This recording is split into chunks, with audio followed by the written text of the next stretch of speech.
আসসালামু আলাইকুম সবাইকে ঈদ মোবারক। ঈদের দিনের একটা সুন্দর ভিডিও দেখার জন্য আপনাদের সকলকে ওয়েলকাম করছি। কেমন আছেন আপনারা সবাই? কে কোথা থেকে ভিডিও দেখছেন অবশ্যই কিন্তু কমেন্ট করে জানাবেন। কোরবানি ঈদে আসলে সারাদিন অনেক ব্যস্ততার মাঝে যাই, আমাদেরও কিন্তু একই অবস্থা ছিল। তো আর কি, এই যে সন্ধ্যাবেলায় বের হয়ে পড়লাম, একটু ভাবলাম যে একটু ঘোরাঘুরি করে আসি, যেহেতু এখন কোনো কাজ কাম নাই আর বাসায় বসে থাকতেও বোরিং লাগবে। তারপরে ঝটপট করে রেডি হয়ে বের হয়ে পড়লাম। আর বের হয়ে কই যাব চিন্তা করতে করতে আরিফ তো বললো বাইপাস যাইতেই হবে, বাইপাস না গেলে নাকি ওর ঈদের দিন ঈদ ফিল হয় না, ফ্রাইডেতে নাকি বাইপাস না গেলে ওর ফ্রাইডে ফিল হয় না। তারপরে এই যে জলদি চলে আসলাম আমরা বাইপাসের এইদিকে কিন্তু অনেক লোক ছিল। আমরা প্রথমে ভাবতেছিলাম যে শহরের এইদিকে একদম ফাঁকা, কেউ বের হয়নি, আমরাই বের হইলাম। পরে দেখি যে না, এইদিকে অনেক লোক আছে। তারপরে একদম সোজা বিমানবন্দরের ওইখানে গিয়ে দাঁড়াইলাম। দাঁড়ানোর পরে আমি এখানে ছিলাম আর আরিফ বললো যে তুমি থাকো, আমি চা নিয়ে আসি। আরিফ যদিও চা খাইতে একদমই পছন্দ করে না, বাট ও সব সময় সব জায়গায় গেলে আমার জন্য চা নিয়ে এসে দেয়। আরিফ আসলে একদমই চা পছন্দ করে না, মানে রং চা বলেন দুধ চা বলেন, ও কোনো চাই একদম পছন্দ করে না। মাঝে মাঝে আমার পাল্লায় পড়ে, মানে আমি অনেক জোর করার কারণে ও তখন চা খাই, নাও করতে পারে না। কিন্তু ওর একটা দিক ভালো যে ও সব জায়গায় গেলে আমার জন্য চা এনে দেয়, মানে টং দোকান বলেন, যে কোনো জায়গায় বলেন, আমি যদি বলি এই জায়গায় চলো আমাকে নিয়ে চা খাওয়াইতে, তো ও বলে যে আচ্ছা ঠিক আছে, যে আমি খাই না বলে ও আমাকে খাইতে দিবে না বা কিছু এরকম না, ও জানে আমি অনেক চা পছন্দ করি। আর এইদিকে দেখেন, আমাকে সকালবেলা সালামি দিতে ভুলে গিয়েছিল বলতে আমি ঘুমিয়েছিলাম।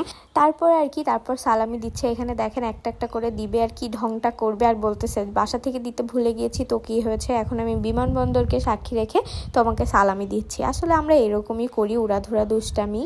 পরে আবার 2টা 500 টাকার নোটও দিয়েছে। যাই হোক, মাশাল্লাহ বলতে কিন্তু কেউ ভুলবেন না। আর এখানে বলতেছিল বিমানবন্দরকে সাক্ষী রেখে তোমাকে সালামি দিলাম, বাসা থেকে দিতে ভুলে গিয়েছি। তো এবার বলতেছে যে ঠিক আছে, এবার আমাকে দাও। তারপরে আর কি ওখান থেকে আমরা সোজা চলে আসলাম আড্ডাখানায়। আর আড্ডাখানায় এসে দেখলাম একদম গেটের এইখান থেকে এবার ঈদ মোবারকের জন্য সুন্দর করে ডেকোরেশন করেছে। জিনিসটা আমার কাছে ভালো লেগেছে। তারপরে একটু করে ভিডিও করতে করতে ভেতরে ঢুকে দেখি অনেক লোকজন, আর এত গরম লাগতেছিল। তো আর কি সোজা যে ভেতরে বসে পড়লাম। আপনারা কিন্তু কমেন্ট করে জানাবেন আপনারা কে কোথা থেকে আমার ভিডিও দেখছেন। আর এইদিকে দেখেন সিম্বা আমার ব্যাগের ভেতরে বসেছিল, আর এইদিকে আমি একটু করে ভিডিও করছি সবাইকে। সবাই অনেক বেশি ব্যস্ত ছিল আর আমি ভেতরে বসে সবাইকে খুব জ্বালাইতেছিলাম। তারপর আমরা একটু বাইরে আসলাম। বাইরে এখানে মধু কাকার দোকান থেকে আমি কেক খাচ্ছিলাম, কারণ আমার অনেক ক্ষুধা লাগছিল আর আমার মাঝে মাঝে এরকম কেক খাইতে খুব ইচ্ছা করে। তারপর আমি একটা কেক খাইলাম আর এদিকে বিপুন চলে আসছে। তো সবাই ওরা একসাথে আড্ডা দিচ্ছিল। পরে আবার ওয়েফার নিল আরিফ একটা। তারপরে এই যে একটু করে ভিডিও করছি।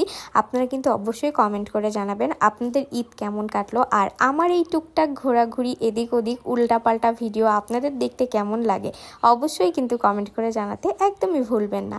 আর এখানে আমি পুরো আড্ডাখানার ডেকোরেশনটা আপনাদেরকে একটু করে দেখিয়ে দিচ্ছি, আপনারা দেখলেই বুঝতে পারবেন। আর এই যে দেখেন সুচি, আমার কিউট একটা ছোট্ট বোন, ও কিন্তু অনেক ভালো মেহেদি দিতে পারে। আপনারা কে সুচির কাছ থেকে মেহেদি দিয়েছেন আমাকে কিন্তু কমেন্ট করে জানাবেন, ঠিক আছে? তারপর আমি আর সুচি একটু ঈদ বিনিময় করতেছিলাম। সুচিকে মাশাআল্লাহ অনেক সুন্দর লাগতেছিল, ও খুব সুন্দর একটা ড্রেস পরছে।